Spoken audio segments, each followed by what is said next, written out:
Vamos a seguir estudiando nuestra confesión de fe. En la mañana de hoy nosotros estaremos considerando el capítulo 9 de la confesión de fe, que se titula Del libre albedrío. Así que si usted tiene confesiones, yo creo que aquí todo el mundo tiene confesión, porque solamente con abrir el celular y poner el website de la iglesia, Oscar, es ibrm.com, ahí está la confesión de fe bautista. Nuestra confesión de fe. Ahí usted puede inclusive en su celular bajarla, hacer un download de la confesión de fe y ahí todos tenemos la confesión de fe, hermano. Siempre es mejor tenerla en físico, pero si no la tenemos en estos momentos en físico, lo podemos tener en nuestros celulares, aunque yo la voy a también a proyectar. Vamos a tener un momento de oración antes de comenzar la clase para pedirle a nuestro Dios que nos asista en esta hora. Señor, nosotros te damos gracias por estar en este lugar hoy, Señor. Cuánta alegría sentimos de este primer día de la semana. Gracias porque hoy tu iglesia se reúne para adorarte, para aprender de ti, para regocijarnos y gozarnos en la obra de tu salvación. Nosotros te pedimos, Señor, que esas cosas estén en nuestros corazones hoy. Que nosotros hoy podamos gozarnos de estar en tu redil, Señor. De ser guiados bajo tu pastorado, de pertenecer a tu pueblo, de no estar en otro lugar en esta hora, sino en este lugar santo donde se celebra la resurrección de Jesucristo. En el nombre y por los méritos de Él. Amén. Hasta ahora habíamos estado considerando la primera sección de la confesión de fe que trata acerca de los fundamentos de la fe cristiana. Y yo quiero que ustedes vean este resumen de la confesión de los capítulos de la confesión de fe. Esto yo lo puse en la primera clase que yo di cuando hablamos de la confesión, para que ustedes tengan una idea. Yo sé que ahí no se lee muy bien, pero para que ustedes tengan una idea de dónde vamos, dónde estamos, porque cuando uno tiene claro dónde está, es más fácil situarse en el documento que estamos estudiando. Ya nosotros hemos terminado la primera sección completa de la confesión, que está ahí en rojo. Esa primera sección trata acerca de ¿qué? ¿De qué dijimos? De los fundamentos de la doctrina cristiana, los fundamentos del pensamiento cristiano. Nosotros hemos terminado ya con esa sección sólida de doctrinas fundamentales de la fe cristiana. Hemos llenado nuestra mente del conocimiento doctrinal que nosotros entendemos de la palabra de Dios. Por lo tanto, ahí vimos qué creemos de la Biblia, qué creemos de Dios y de la Trinidad, del decreto de Dios o la elección de Dios, de la creación, de la divina providencia, de la caída del hombre, del pacto de Dios, y terminamos en el capítulo 8 con un capítulo fundamental de la confesión acerca de Cristo el mediador.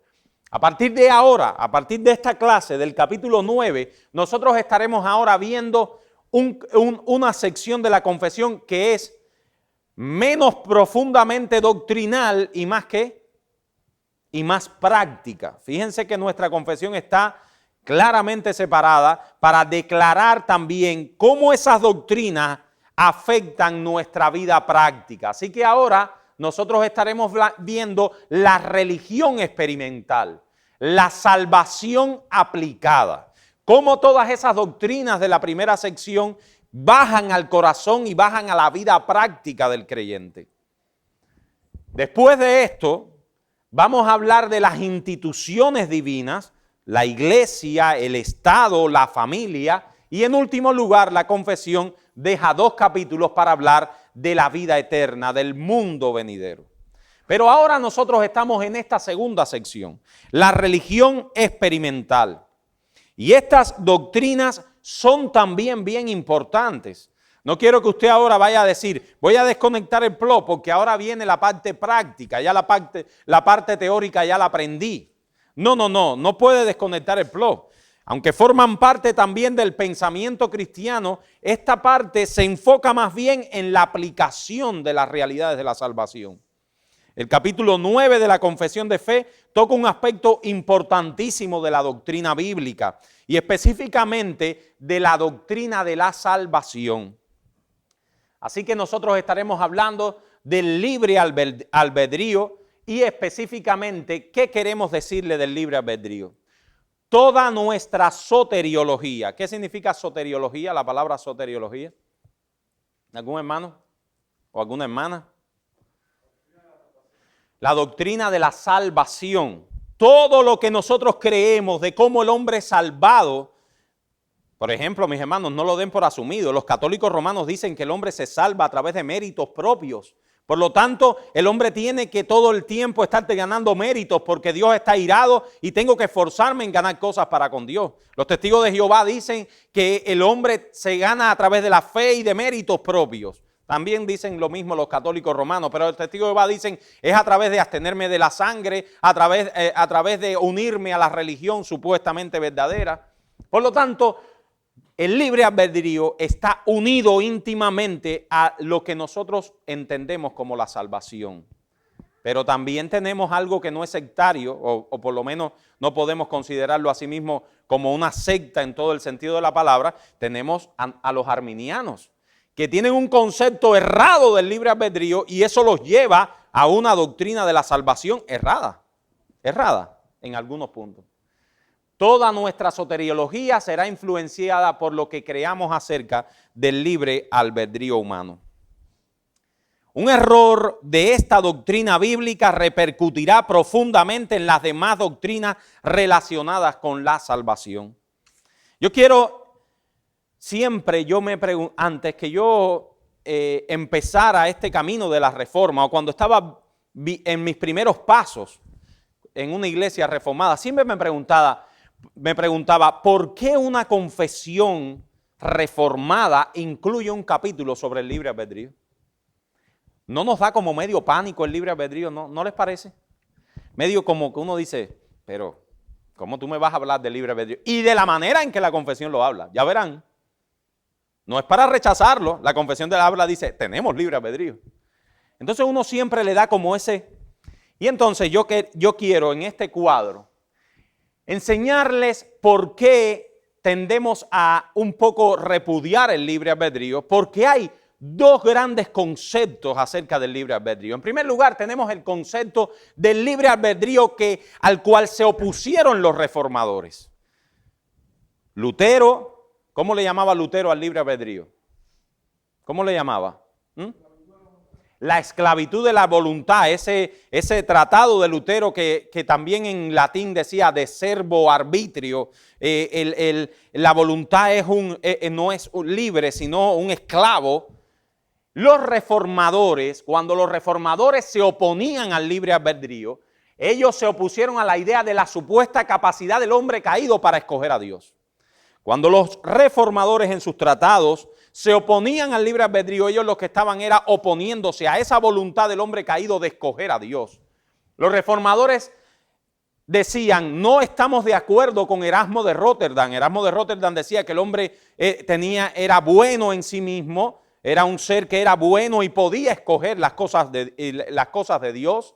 Y lo que más bien hacía del hombre un ser malo eran las circunstancias que le rodeaban. Pero los reformadores decían, no, de ninguna manera. El hombre está muerto en sus delitos y pecados y no quiere ni tiene la capacidad de escoger a Dios. Y eso es obviamente Efesios capítulo 2, versículos 1 al 3.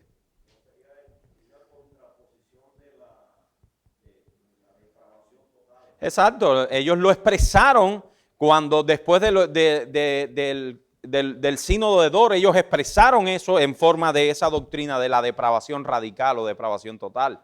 Pero los reformadores, cuando hablaban del libre albedrío, ¿por qué quiero decirle esto, hermanos? Porque cuando uno va a los tratados de Calvino, a la institución o a la exposición de Lutero acerca del libre albedrío, uno ve que ellos se oponían al libre albedrío. Pero ellos se estaban oponiendo a esa supuesta capacidad del hombre de escoger a Dios. Y ellos decían, no, el hombre no quiere ni puede escoger a Dios. Obviamente hablando un pasaje importantísimo, Efesios capítulo 2. Pero nuestra confesión, además de recoger el concepto de los reformadores del libre albedrío, nuestra confesión va más allá. Y no solo nuestra confesión, las grandes confesiones reformadas.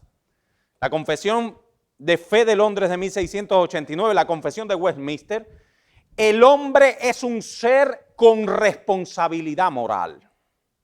La confesión no solo dice el hombre no es capaz de escoger a Dios, pero la confesión dice cuidado. El hombre es un ser con responsabilidad moral. No es un títere en las manos de Dios. El hombre es responsable por sus actos y tendrá que responder por ellos. ¿Entienden? Son dos caras de una moneda. Por eso es que yo quería traerles esto. Los reformadores decían el hombre no es capaz de escoger a Dios, por lo tanto rechazan el libre albedrío. Las confesiones reformadas dicen sí, pero el hombre es un ser responsable. Por lo tanto, si tú me preguntas a mí, ¿tú crees que el hombre tiene libre albedrío para escoger a Dios? Te digo, no, yo no creo que el hombre tiene libre albedrío.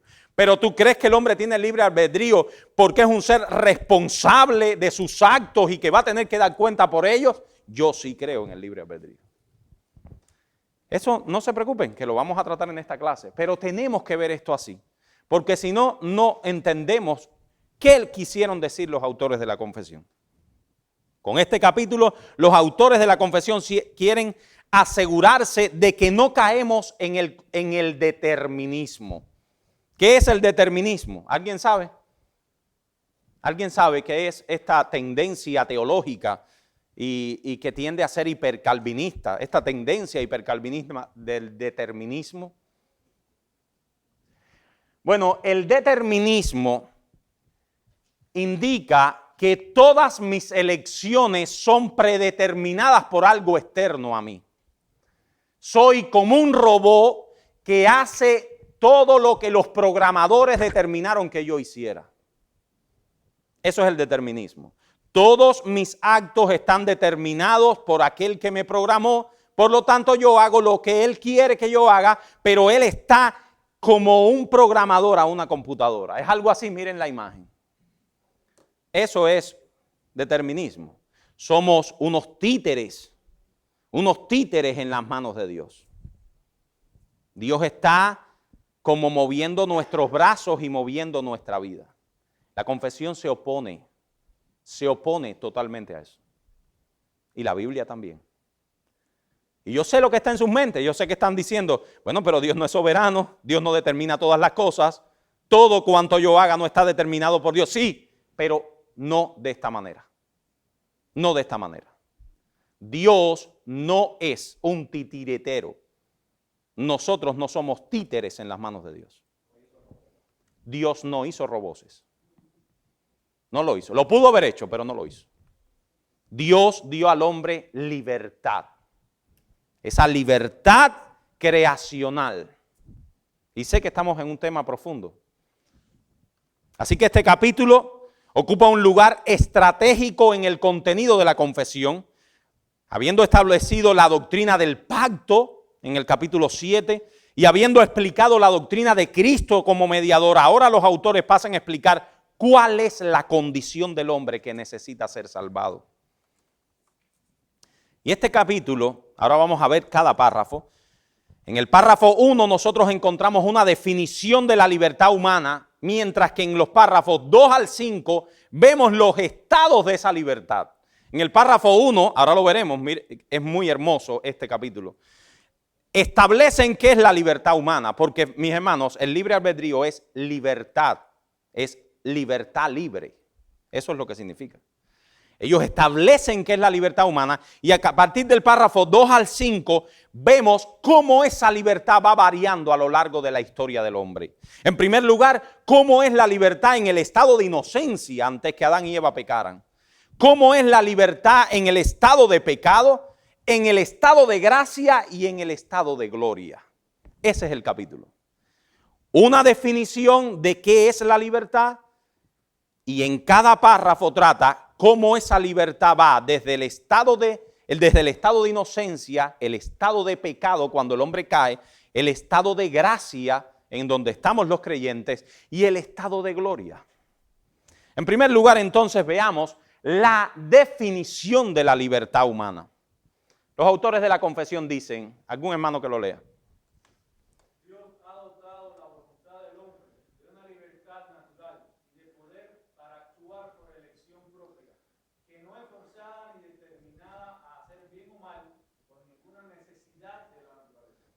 Oye, está impactante ese párrafo, ¿verdad? lo sacó, lo hizo Arminio, ¿verdad? Por eso es que le puse lo de los reformadores. ¿Se opondrían los reformadores a esa declaración? Dios ha dotado al hombre de libertad natural y de poder para actuar por elección propia, que no es forzada ni determinada a hacer bien o mal por ninguna necesidad de la naturaleza. Y ahora empiezan las dudas en nuestra mente. En otras palabras más simples, la libertad del hombre consiste en su capacidad de actuar según él escoja o según él desea, independientemente de circunstancias externas o factores ambientales que rodean a la persona en ese momento. ¿Qué estamos diciendo, mis hermanos?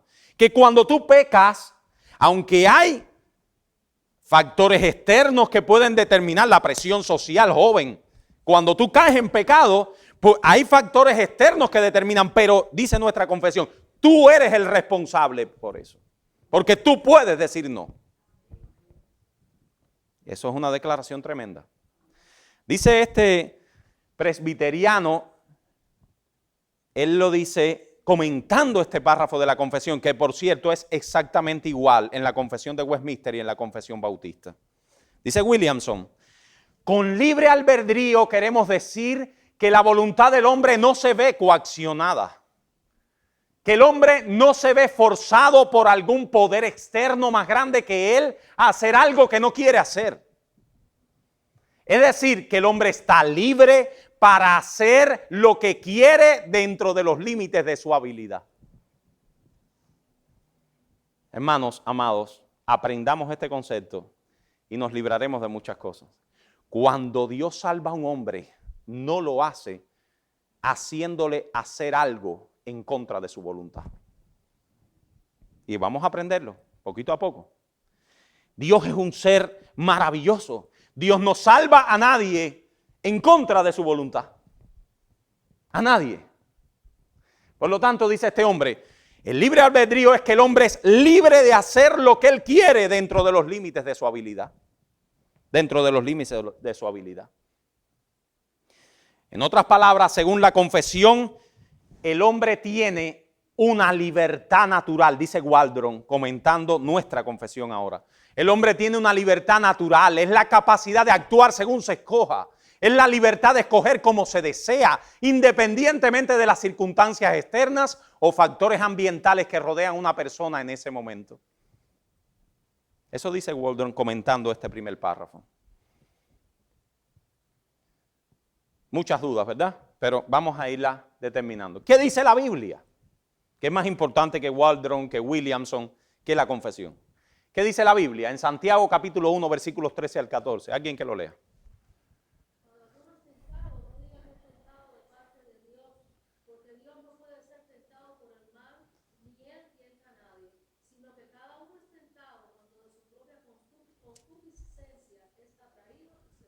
Hermano, ustedes captaron las palabras de Santiago. ¿Qué dice Santiago?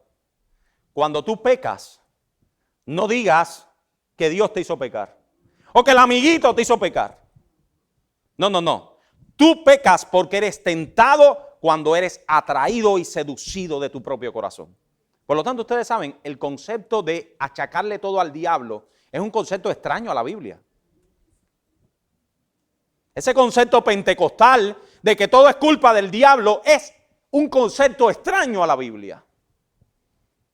La Biblia dice más bien que cuando pecamos, aunque el diablo influencia, los amigos influencian, el mundo influencia, pecamos cuando somos atraídos y seducidos.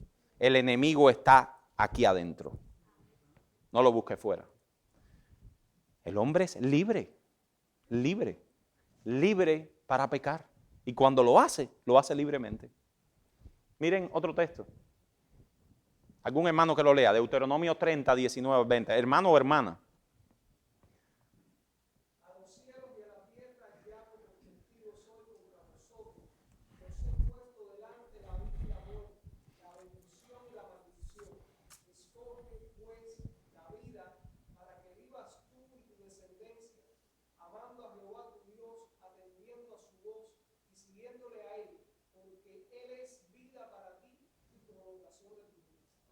Tremendo. Y como ese texto hay muchísimo en la Biblia, ¿verdad? Aquellos que hemos leído la Biblia completa, vemos constantemente a Dios diciendo, escoge qué vas a hacer, vas a actuar mal o vas a escogerme a mí. Porque dos cosas malas ha hecho mi pueblo, me ha dejado a mí fuente de vida eterna. Ese texto está en Isaías, y ha escogido para sí cisternas rotas que no retienen agua. Bueno, hay una libertad, hermanos, hay una libertad. El hombre no es un títere en las manos de Dios. La voluntad humana no es forzada ni determinada a hacer bien o mal por ninguna necesidad de la naturaleza. Sus elecciones no están determinadas por factores externos a sus identidades libres y personales y sus naturalezas morales. Dice Proverbios, capítulo 1, 23 al 24. Miren este texto. ¿Algún hermano que lo lea? Ayúdenme leyendo los textos porque son varios. Volveos a mi redención, que aquí yo derramaré mi espíritu sobre vosotros, y os haré saber mi palabra. En cuanto llamé y no quisisteis oír, extendí mi mano y no hubo quien atendiese. Si leemos el contexto, realmente ahí se está hablando de la sabiduría. El contexto de este capítulo 1 es la sabiduría, pero la sabiduría personificada en esa sabiduría divina. Y dice la sabiduría, yo les ofrecí, pero ustedes no quisieron escogerme. No quisieron escogerme. Y Juan capítulo 3, versículo 18 a 19. El que en él cree no es condenado, pero el que no cree ya ha sido condenado, porque no ha creído en el nombre del unigénito Hijo de Dios. Y esta es la condenación, que la luz vino al mundo y los hombres amaron más las tinieblas que la luz, porque sus obras eran malas. Eso significa, mis hermanos, que nadie en el infierno podrá decir nunca que no escogió a Dios porque Él no lo eligiera. Nadie podrá citar ese argumento en el juicio final. No, porque si tú no me elegiste, no. Dice Juan, ustedes amaron más la luz, amaron más las tinieblas que la luz. Las tinieblas que la luz, porque sus obras eran malas. Ustedes escogieron las tinieblas. En ese sentido, la libertad divina, es decir, la voluntad soberana de Dios y la libertad humana no están en conflicto. Más bien, es por el hecho de que nuestras voluntades están hechas a imagen y semejanza de Dios que nosotros gozamos de esa libertad. La única diferencia es que la voluntad de Dios es suprema, mientras que la nuestra es derivada de la de Él. Ahora bien, debido a que nuestras voluntades están controladas por nuestra disposición ética y por nuestra naturaleza moral, el libre albedrío ha pasado por varias etapas y ahora es que vamos a comprender verdaderamente lo que estamos diciendo. Por eso les dije, esperen un momento, ahora es que vamos a comprender. Los autores de la confesión dan esa declaración tremenda en el párrafo 1, el hombre es un ser libre moralmente, es un ser libre para decidir cosas, pero ahora a partir del párrafo 2, los autores empiezan a desglosar esa libertad a lo largo de la historia de la humanidad. En primer lugar, los autores de la confesión nos hablan de los estados de la libertad, en primer lugar del libre albedrío en el estado de inocencia. ¿Cómo era el libre albedrío de Adán y Eva en ese estado antes de Génesis 3, del pecado? ¿Algún hermano que lo lea?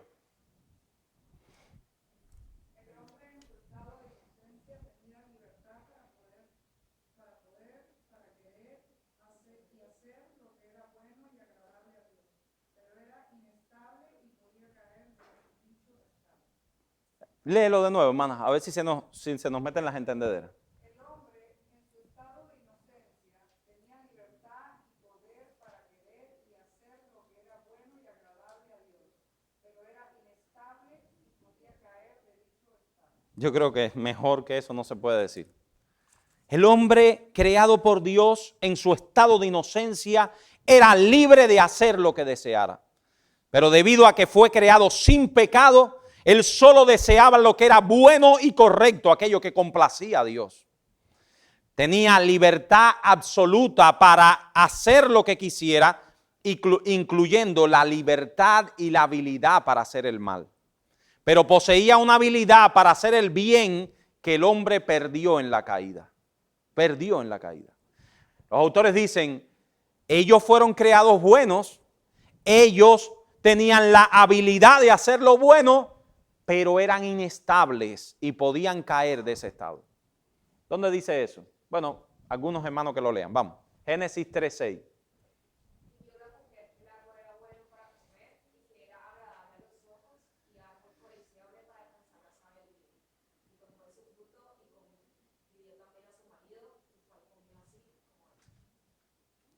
Algunos predicadores dicen, ¿qué hubiera pasado sin Génesis 3? ¿Verdad? Génesis 3 fue lo que nos echó a perder la historia. La mujer y el hombre eran inestables. Inestables. Ellos fueron creados buenos, pero eran inestables en esa moralidad. Y por lo tanto decidieron hacer lo malo. Libremente. Y los jóvenes a mí se me han acercado con esa pregunta. Sí, libremente. Ellos tenían la libertad de escoger a Dios o de desobedecer a Dios. Dios no creó roboces ni títeres o como nosotros creamos un ventilador o un aire acondicionado. No lo creó de esa manera. Dios creó un ser libre para decidir. Y eso, Génesis 3:6, es el ejemplo. Otro texto, Eclesiastés 7:29.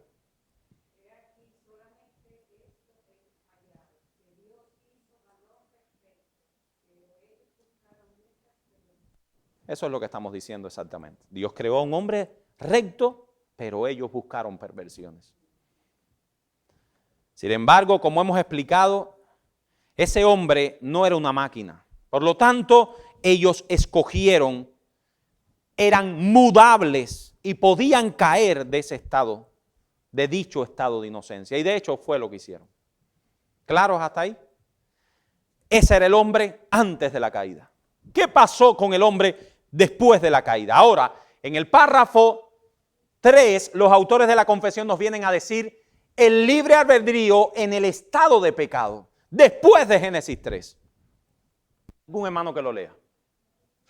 El hombre, con su caída en un estado de pecado, ha perdido completamente toda capacidad para querer cualquier bien espiritual que acompañe a la salvación. Por consiguiente, como hombre natural que está enteramente opuesto a ese bien y muerto en el pecado, no puede por sus propias fuerzas convertirse a sí mismo o prepararse para ello.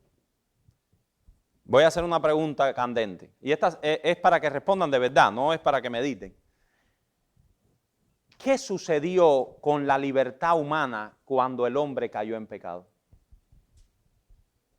¿Qué sucedió? ¿El hombre perdió la libertad? ¿Pero perdió la libertad? No perdió la libertad. Eso es lo que dicen los autores de la confesión.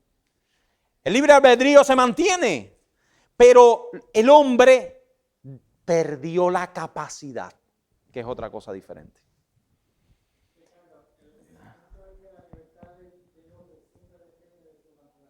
Amén.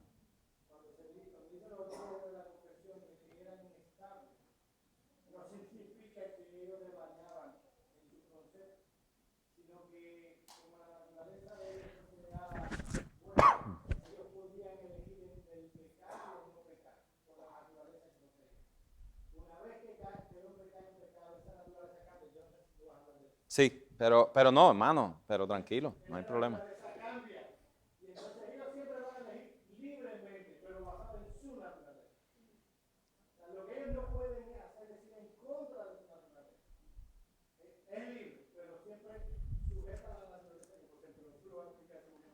No, mi hermano.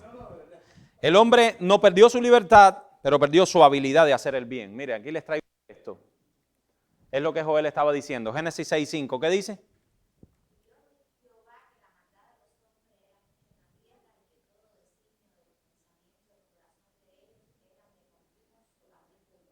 El hombre perdió la capacidad de hacer lo bueno que lo llevara a la salvación. Y ustedes saben por qué le dije a Joel que ya yo lo tenía preparado. Porque, bueno, no me toca todavía. Déjenme, estoy loco por llegar a esas imágenes para que ustedes, pero no toca todavía. No es que haya algún poder externo que incapacite al hombre a hacer el bien y a venir a Cristo. No es que Dios esté a la puerta y le diga, no, tú no puedes venir porque no eres escogido. O no es que el hombre tenga un deseo de Dios y Dios se lo impida. No, mis hermanos, es que el hombre no quiere ni puede. No quiere, perdió la capacidad de escoger a Dios. Al hombre no se le impide hacer el bien, pero su corrompida naturaleza no lo desea. Esa es la primera pregunta. Ahora, la primera pregunta es, ¿perdió la libertad el hombre? No, perdió la capacidad. La segunda pregunta, en este párrafo, ¿cuál es el bien que el hombre no tiene la capacidad de hacer? La piedad, escoger a Dios. ¿Acaso los hombres son malos lo suficientemente, todo lo malo que podrían ser? No. Los impíos, las personas que no tienen a Dios, hacen cosas buenas socialmente. No hay ninguna bondad en eso, porque la única cosa buena es la que repercute para la gloria de Dios. Por eso, mis hermanos, cuando nosotros hacemos cosas que no repercuten para la gloria de Dios, no son buenas tampoco. Están cargadas de pecado. Como decía también los reformadores, aún mis obras más buenas necesitan arrepentimiento porque están cargadas de pecado. Hablando de cuál es el bien que el hombre no tiene la capacidad de hacer, las dos cosas, no, la incapacidad para Dios y la incapacidad para su propio mundo. Amén, amén. El destino de la humanidad es lo que ha demostrado. Un mundo lleno de guerras, odios, asesinatos, conflictos. Exacto. Ese es el bien. El bien que repercuta en la gloria de Dios. Miren el párrafo 3 como lo dice. ¿Algún hermano que lo lea? Ha perdido completamente toda capacidad para creer cualquier bien espiritual que acompañe a la salvación. Y al final del párrafo dice. No puede por su propia fuerza convertirse a sí mismo o prepararse para él. Ese es el bien a los que los autores se están refiriendo. Un bien que repercuta para la gloria de Dios. No pueden, están incapacitados para ellos. Algunos textos, vamos, rápidos, porque estos sí son textos conocidos, ¿verdad? Por cuanto los designios de la carne son enemistad contra Dios, porque no se someten a la ley de Dios, ni tampoco pueden. Otro, Daniel.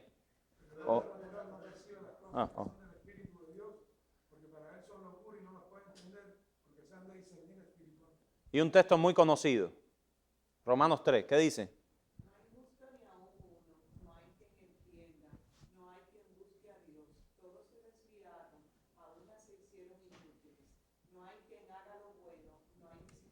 Y yo solamente cogí un pedacito del texto. El texto es mucho más profundo que eso. Ahora bien, en este punto es importante señalar que la incapacidad de lo que estamos hablando es moral y no una limitación inherente a la naturaleza humana como tal. Sal Guandron lo explica con la siguiente ilustración que a mí me parece genial. Si pedimos a un niño que salte un muro de 15 metros, ¿cómo sería eso? Ese mandamiento, esa ordenanza. ¿Sería qué? Sería, dime algo, imposible, pero sería cruel. Sería también injusta. Porque le estás pidiendo algo que él no posee la capacidad física de llevar a cabo esa acción. No la posee. No tiene la capacidad de saltar un muro de 15 metros. Pero la incapacidad de la que estamos hablando, la incapacidad moral de la que estamos hablando, aquí es diferente completamente. Hermano, esto abre nuestras mentes. Porque a veces hay personas que piensan, y yo me he encontrado alguna gente que dice, no, yo no puedo ser calvinista, porque el calvinista le dice a la gente, crean en el evangelio, pero al final sabe que esa persona no tiene la capacidad de creer. Es como pedirle a un niño que salte un muro de 15 metros, pero él no tiene la capacidad de saltarlo, por lo tanto es como cruel. Pero eso no es lo que enseña la Biblia. La incapacidad del hombre es moral. Puede más, dice Waldron, puede ser más bien comparada con pedirle un favor a una persona que nos odia a muerte. Él no puede ni quiere hacernos el favor porque su odio es tan fuerte que no le permite disponernos a favorecernos. Así es, así de dañada quedó la naturaleza humana por causa del pecado, inclinada al mal y opuesta a todo bien. En el corazón del hombre está entenebrecido de odio contra Dios. Dios, le exhortamos en el evangelio a que venga Jesucristo, pero su incapacidad es moral, no física.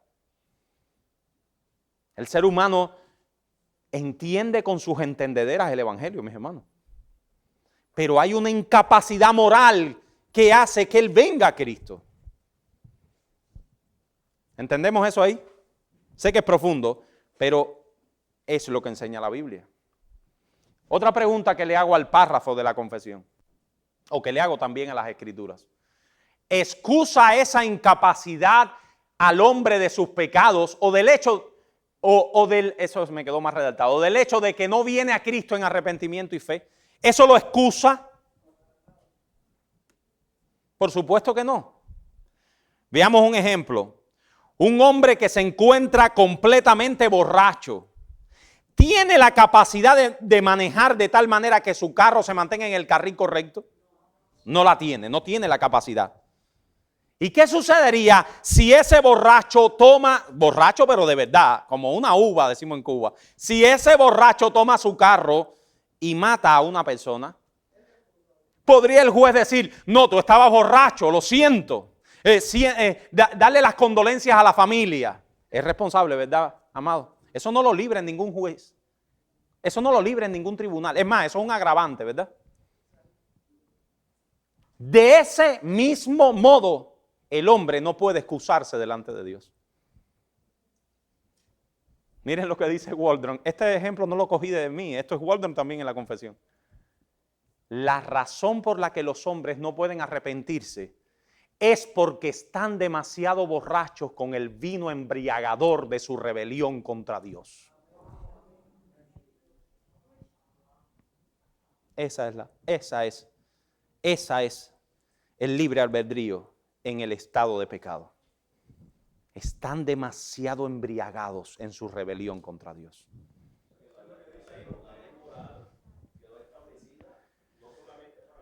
No, es para todos los hombres. Y la ley moral dice, obedézcanme. Uh-huh.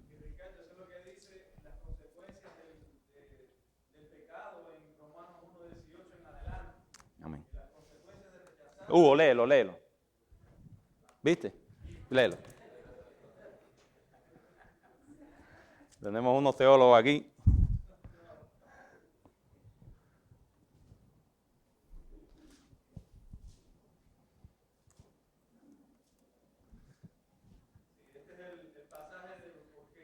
Sí, yo escogí el 18 al 25, pero tú puedes escoger también, tienes libertad de escoger el que tú. Léeme del 18 al 25 porque la clase es un poquito larga. Porque la ira de Dios se revela contra el cielo, contra toda impiedad e injusticia de los hombres que detienen con justicia la verdad. Porque lo que de Dios se conoce, lo que de Dios se conoce les es manifiesto, pues Dios se lo manifestó. Porque las cosas invisibles de Él, de Dios, su eterno poder y deidad, se hacen claramente visibles desde la creación del mundo, siendo entendidas por medio de las cosas hechas, de modo que no tienen excusa. Pues habiendo conocido a Dios, no le glorificaban como a Dios ni le dieron gracias, sino que se envanecieron en sus razonamientos y su necio corazón fue entenebrecido. Eso es lo que pasa ahí. Exacto. Hay tinieblas en el corazón, en el alma del hombre que rechaza a Dios, reclama. Profesando ser sabios, se hicieron necios y cambiaron la gloria del Dios incorruptible en semejanza de imagen de hombre corruptible, de ave, de cuadrúpedo, de reptil. Por lo cual también Dios los entregó a la inmundicia en la concupiscencia de sus corazones, de modo que deshonraban entre sí sus propios cuerpos. 25. Cambiaron la verdad de Dios por la mentira, honrando y dando culto a las criaturas antes que al Creador, el cual es bendito por los siglos. Amén. Amén. Así mismo. Pablo no presenta en este texto, hermanos, al hombre como una víctima inocente del decreto divino, como una víctima de que Dios le haya decretado para el infierno. No, mis hermanos, sino como alguien que es consciente y que deliberadamente ha rechazado a Dios. A pesar de la evidencia, a pesar de que Dios se le ha revelado, el hombre ha rechazado deliberadamente a Dios. Por tanto, él termina concluyendo, no tienen excusa. No tienen excusa. Incluyendo la tribu más recóndita. Dice Pablo, no tienen excusa, el Creador se les ha revelado. Segundo, la libertad en el estado de pecado. Ahora pasemos al párrafo 4 de la confesión, que es el libre albedrío, la libertad en el estado de gracia. ¿Algún hermano que lo lea?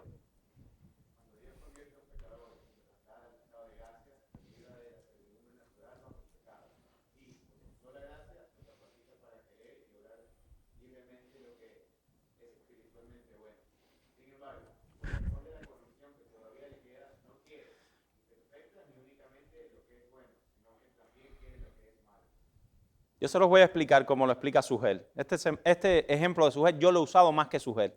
Sugel lo usó una vez y yo lo uso constantemente. Miren cómo Sugel lo explica. Yo creo que esto lo hice pensando en nuestros jóvenes. Cuando ustedes vean esto ya no van a tener más problemas. ¿Qué es lo que pasa en el estado de gracia con los redimidos?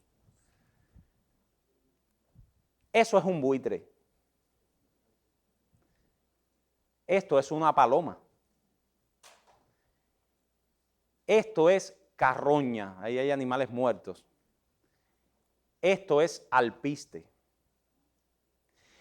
Si tú dejas suelto al buitre y a la paloma, normalmente el buitre va a comer carroña y la paloma comerá alpiste.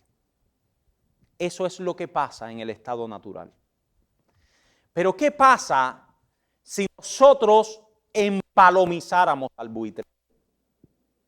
Externamente se vería como buitre.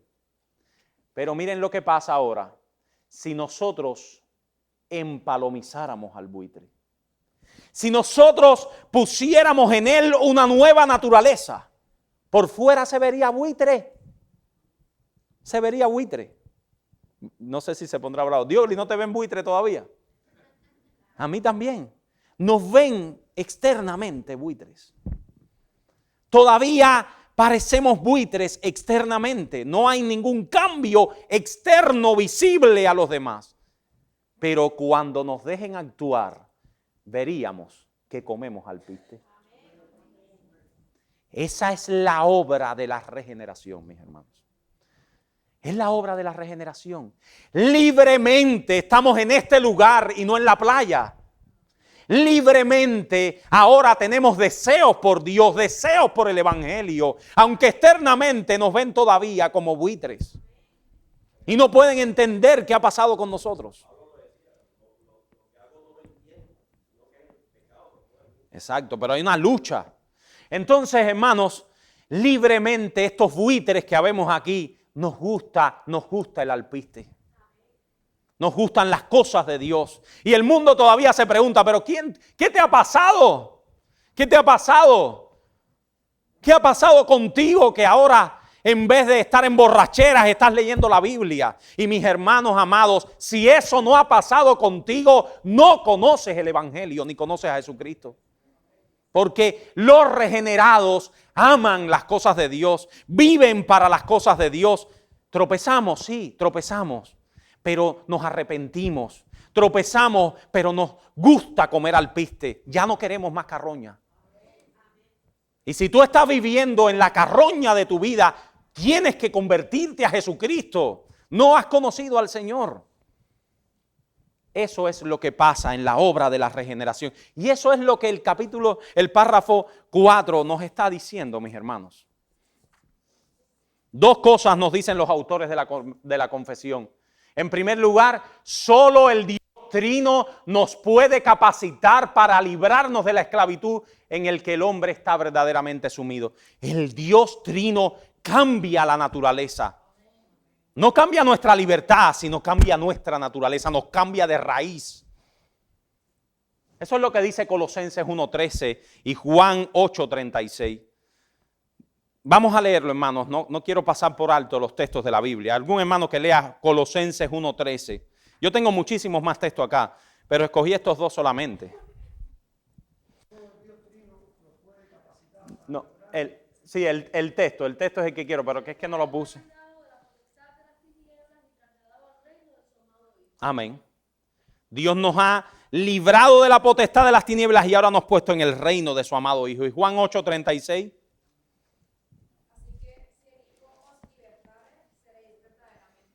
Amén. Si el Hijo os libertare, seréis verdaderamente libres para comer el alpiste. Verdaderamente libres.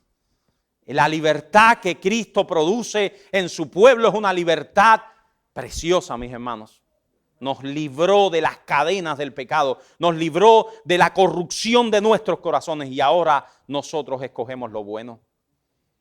Pero por otro lado, los autores de la confesión nos dicen también que aunque Dios nos libre de la esclavitud del pecado, en nosotros hay presencia del pecado. Y esa es la parte triste.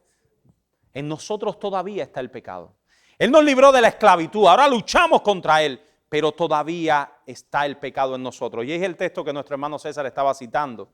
Romanos 7, 14 al 25. ¿Algún hermano que lo lea? César, si tú quieres mismo, léelo. Esa es la lucha que Pablo tenía en su interior. Un hombre regenerado, pero tiene una lucha. Porque sabemos que la ley es espiritual, mas yo soy carnal, vendido al pecado. Porque lo que hago no lo entiendo, pues no hago lo que quiero, sino lo que aborrezco, eso hago.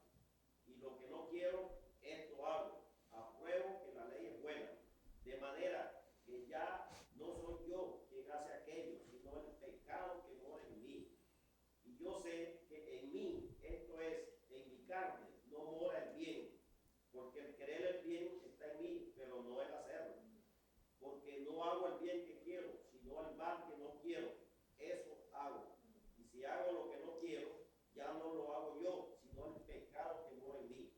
Así que, queriendo yo hacer el bien, hallo esta ley, que el mal está en mí, porque según el hombre interior, me deleito en la ley de Dios.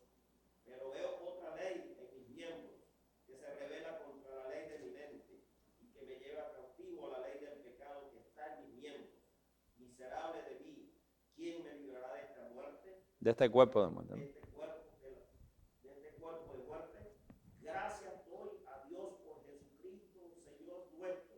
Así que yo mismo, con la mente, sirvo a la ley de Dios, mas con la carne a la ley del pecado. Amén. Ahí hay una radiografía de lo que pasa en nuestro interior. Hay un querer hacer el bien, hay un deseo por hacer el bien, pero al mismo tiempo hay una ley que se opone a la ley de Dios, que también está en mis miembros y que se opone a la ley de Dios y que me arrastra muchas veces a hacer lo que no quiero. Hay una ley, hay una batalla. Constantemente, dice Pablo, tenemos que elegir a quién vamos a obedecer. Eso es un creyente. Sino a nuestros deseos pecaminosos o a nuestros deseos santos. Lo que están reconociendo los autores de la confesión es que siempre nuestras decisiones estarán sustentadas en las cosas que deseamos hacer. Tenemos que reconocer con tristeza que pecamos, hermanos, porque aún deseamos pecar. Si nuestros deseos fueran total y únicamente obedecer a Dios, nunca pecaríamos. La realidad es que nos debatimos en más de una dirección. Y la intensidad con la que queremos las cosas cambia y oscila. Así que lo que va a determinar qué es lo que vamos a elegir, el pecado u obedecer a Dios, será el deseo más intenso que hay en nuestros corazones. Por eso es que nuestros pastores, exactamente, por eso es que nuestro pastor constantemente nos exhorta, vivan en el Espíritu, desarrollen en ustedes los medios de gracia, hagan sus devocionales, busquen al Señor en oración, porque el deseo más intenso es el que triunfa. El deseo más intenso. Siempre que nuestro deseo por la obediencia sea más grande que nuestro deseo por el pecado, entonces obedeceremos. Tú ibas a decir. En este pasaje se usa la palabra ley con el concepto de que lo que siempre se repite en un fenómeno natural. O sea, ese concepto de que hay una ley de la gravedad que hace que las cosas siempre desciendan hacia el cielo.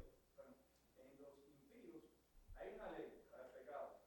En los creyentes hay dos leyes que se oponen. Amén. Dios ha puesto esa ley, esa verdad que hay en nosotros, que los deseos del espíritu, los deseos de la carne, que venían con el hombre. Pero en los impíos solamente hay la ley.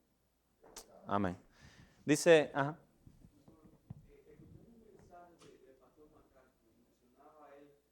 Era sobre este tema de la lucha, de cómo le sorprendió, él fue en los 18 años y ese hermano le confesó a él que nunca pudo vencer el pecado de la pornografía. Y él lo compartió con usted en ese momento. Y él lo trae en el mensaje a colación de que es una lucha que no debemos minimizar. Somos responsables delante de Dios de echar mano de toda la gracia que Dios nos ha dado para seguir hacia adelante, conscientes de lo que estamos. Amén. O sea, esto no es un juego. Esto no es un juego, es una lucha a muerte. Y el pastor decía, wow, eso lo llevó a él hasta pensar en él mismo. Claro. Realmente esto no lo podemos coger como un juego, porque podemos caer. Sí.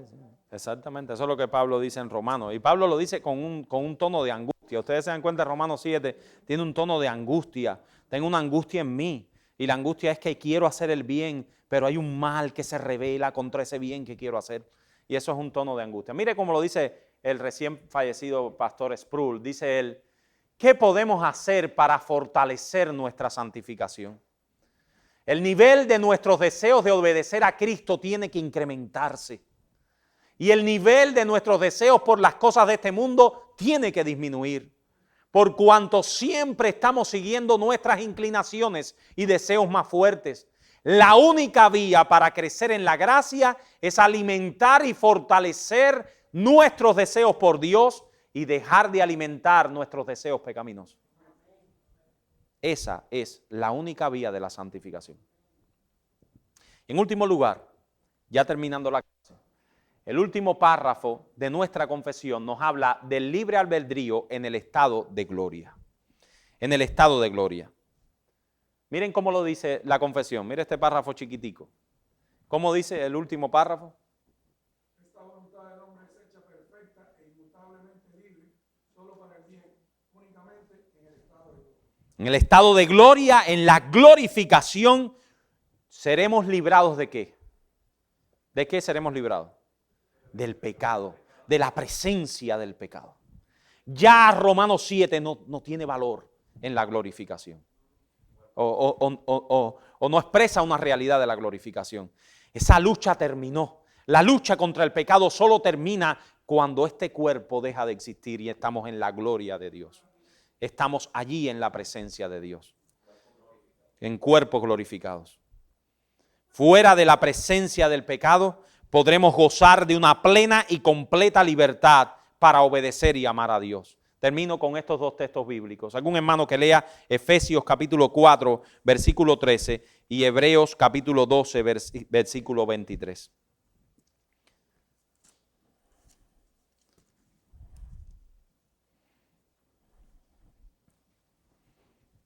Hasta que todos lleguemos a la unidad de la fe y del conocimiento del Hijo de Dios, a un varón perfecto, a la medida de la estatura de la plenitud de Cristo. Esa es la meta. La meta es llegar a la medida de la plenitud y la estatura de Jesucristo. Eso es la glorificación. Y Hebreos 12, 23, ¿qué dice?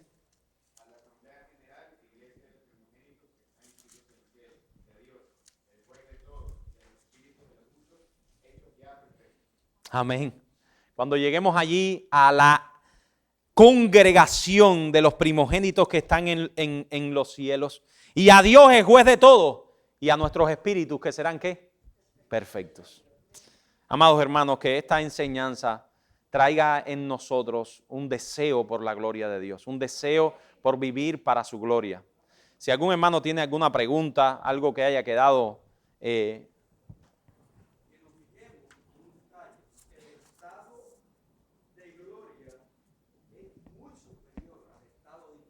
amén, amén. Eso no lo anoté, pero eso está muy bien.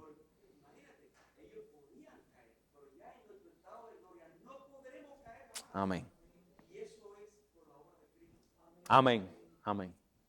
Mi hermano. Uno de los versículos con que yo debato mucho con mis hermanos que no se conocen es el versículo este de Deuteronomio 3. Ajá. Porque ellos todo el tiempo están llamando a las personas que no son cristianas a que coman por el bien y no coman por Dios. Entonces, yo siempre trato de decir que una persona que no ha recibido la regeneración del Espíritu no puede comer nunca por Dios. Pero para mí es difícil decir Yo te voy a decir algo, hermana, y después yo voy a dejar a que hable el pastor. Cuando uno va a llamar a las personas al evangelio, yo leí un sermón de Spurgeon, que era un calvinista sin lugar a dudas. Spurgeon decía, yo les hablo con un ímpetu y un deseo de que ellos vengan al evangelio como cualquier arminiano. O sea, él decía, yo les exhorto, y de hecho tú lo ves en las predicaciones de Spurgeon, yo no tengo ningún problema de decirle a un impío, ven a Jesucristo en arrepentimiento y fe. Aunque yo sé al mismo tiempo que es solo una obra regeneradora del Espíritu. ¿Por qué razón esta dicotomía? Porque ese es el estado de pecado. El hombre tiene una incapacidad moral de venir a Dios, pero el hombre debe ser exhortado a venir a Dios. Esos dos principios están en las Escrituras. Pastor. Nosotros debemos predicar el evangelio y decirle a la gente, ven a Jesucristo y arrepiéntete de tus pecados. Aunque tú tienes toda la razón, solamente con una obra. Sí, sí. Yo lo que sí, nosotros estamos, y te lo digo en nombre del pastor y porque nosotros estamos claros en eso, nosotros estamos en desacuerdo con esos llamamientos públicos, ven adelante, esas presiones que se establecen a la conciencia de la gente, porque nosotros tenemos claro que es Dios el que hace la obra a través de su palabra. Y por lo tanto nosotros exhortamos a la gente a venir a Cristo sabiendo que es Cristo con su Espíritu el que obra en la gente. ¿Entiendes? Entonces esos llamamientos públicos que tratan de buscar números, tratan de buscar espectáculos, que tratan de presionar la conciencia de un hombre que nosotros todavía no tenemos la conciencia que Dios ha obrado en ellos, eso no lo vemos en las Escrituras.